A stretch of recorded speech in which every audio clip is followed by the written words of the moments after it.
tare da tashar fuskar Kannywood TV. Idan wannan ne shigowar ka gida wannan gida mai albarka na farko, kai mana like, kai mana subscribe saboda shine da zarar mun ɗora aiki zai zo ma nan take. Mummunan tashin kaya tsakanin wata shida da shigar Tinubu ofis.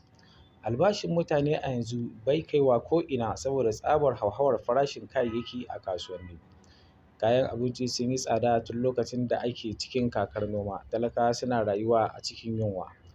Gwamnatin Bola Tinubu ta yi alƙawarin gyara tattalin arziki amma kullum abubuwan ƙara caɓewa suke yi. Kusan duk inda aka zagaya a Najeriya a halin yanzu kuka kurun manya da yara suke yi saboda tsabagen tsadar kaya a kasuwanni. Baya ga tsada da ake fama da ita, farashi yana canzawa kamar walƙiya. Wani rahotanni da aka samu daga Daily Trust ya zo da cikakken ƙarin bayani.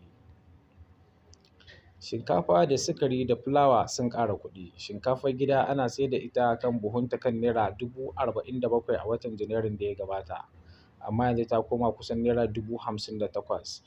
A wani sashi da yake cikin garin Kano akan sayar da ita har tsawon Naira 60,000.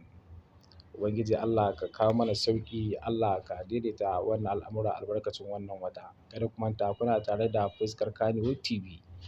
Ku yi mana like, ku yi mana subscribe domin sauraron wasu sababbin ayyukan namu. Mun gode.